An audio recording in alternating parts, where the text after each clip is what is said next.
America का तानाशाही भरा रवैया इस समय पाश्चात्य देशों के बीच कहीं न कहीं तृतीय विश्व युद्ध की घोषणा कर सकता है। आखिरकार अमेरिका ऐसा क्यों कर रहा है और इन सब के बीच में सोने और चांदी का भाव आसमान क्यों छूता जा रहा है? नमस्कार, सदागति काल दर्पण के एस्ट्रो में आपका स्वागत है और आज हमारे साथ पंडित उमेश शास्त्री मौजूद हैं।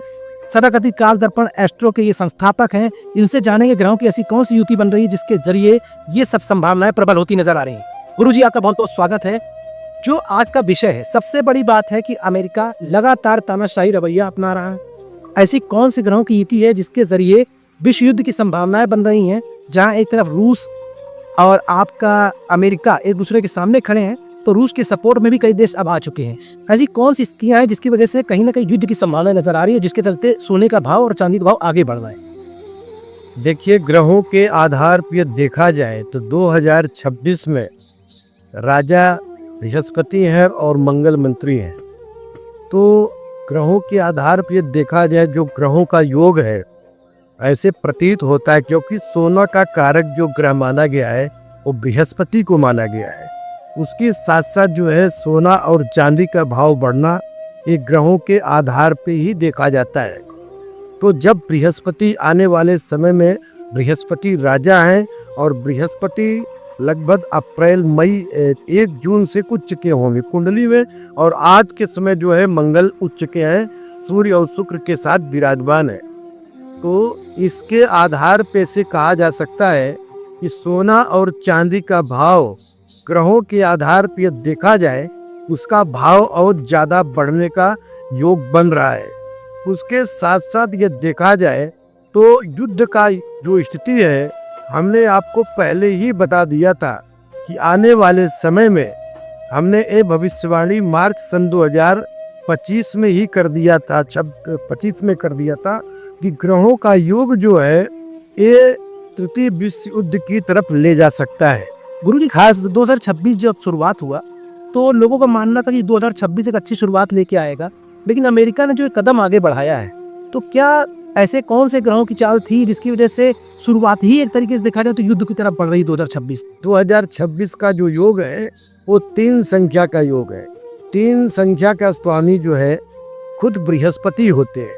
तो ग्रहों के आधार पर ये देखा जाता है, यदि राजा या मंत्री कोई पापक ग्रह होता है तो मंगल जो है पापक ग्रह है, और इस 2026 में ये मंत्री हैं, जिसके प्रभाव से आने वाले समय में कई देश आपस में टकराएंगे, जैसे अमेरिका, चीन, रूस, जापान, नीदरलैंड और किम जोंग का दक्षिण साउथ कोरिया।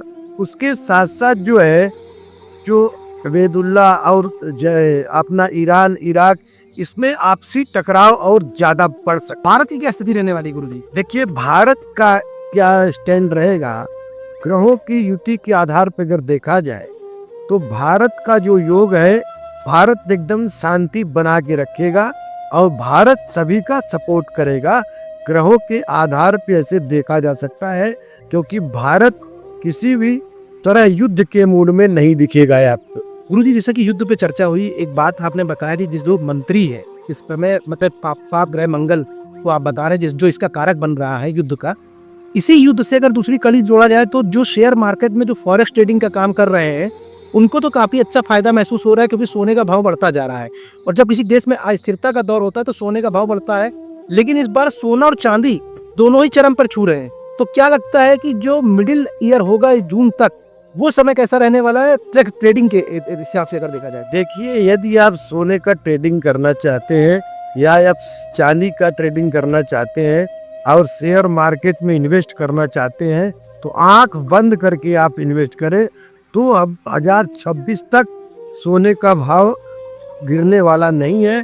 सोने का भाव और चांदी के भाव ज्यादा से ज्यादा बढ़ने का योग है। जैसे आपने बताया कि मंगल ग्रह पाप का है, इसी वजह से युद्ध की संभावना बढ़ रही। ऐसे जो सोना और चांदी का भाव एकदम से उछाल मार रहा है, इसके पीछे कौन सा कारक ग्रह हो सकता है? देखिए, सोने का जो मुख्य ग्रह बृहस्पति को माना गया है और चांदी को जो है चंद्रमा को माना गया है। तो उसके इसका जो योग बना हुआ है, सोने और चांदी का जो ग्रहों के हिसाब से योग बना हुआ है, ये बहुत ही ज्यादा लाभदायक योग बना हुआ है। यदि आप सोने और चांदी में इन्वेस्ट करते हैं, हमको ऐसा लगता है कि 2026 में इसका रेट घटने वाला नहीं है। और उसके साथ साथ ये देखा जाए तो आने वाले समय में युद्ध के कारण इसका रेट और ज़्यादा बढ़ सकता है, विशेष करके बृहस्पति और उसके साथ साथ जो है चंद्रमा और मंगल के कारण जो है सोना, चांदी, कॉपर और लोहा इत्यादि सबका रेट आपको बढ़ा दिखेगा 2026 से। तो सदाकथित काल दर्पण के इस खास पेशकश में जो पंडित उमेश शास्त्री जी थे वो बता रहे थे कि आखिरकार सोना और चांदी का रेट क्यों बढ़ रहा है, युद्ध की संभावनाएं क्यों बढ़ रही हैं। खास तौर पर इन्होंने युद्ध के लिए जो जिम्मेदार माना है वो माना है कि मंगल ग्रह इस बार पापी ग्रह माने जा रहे हैं। इस वजह से ही ऐसी संभावनाएं बन रही हैं कि पाश्चात्य देश के संस्कृति के लोग जो हैं वो आपस भिड़ने को तैयार हैं। और जो सोने और चांदी का भाव है उसमें बृहस्पति और चंद्रमा की सबसे अहम भूमिका मानी जा रही है। इस तरह के तमाम ऐसे इशूज लेके हम लगातार सदाकथित काल दर्पण एस्ट्रो में आपके सामने हाजिर होते रहेंगे। और पंडित उमेश शास्त्री जो कि प्रकांड ज्योतिष हैं, भारत के स्तर पर इन्होंने काफी काम किया है, तमाम भविष्यवाणियां इनकी सच हुई हैं, चाहे वेनेजुएला के युद्ध की बात हो और इससे पहले भी तमाम आईपीएल को लेकर इन्होंने भविष्यवाणियां की जो कि सच साबित हुई हैं। सदाकथित काल दर्पण एस्ट्रो में ऐसे ही कुछ इश्यूज को लेकर हम फिर हाजिर होंगे। तब तक के लिए सदाकथित काल दर्पण एस्ट्रो की पूरी टीम और मनीष गुप्ता को दीजिए इजाजत। नमस्कार।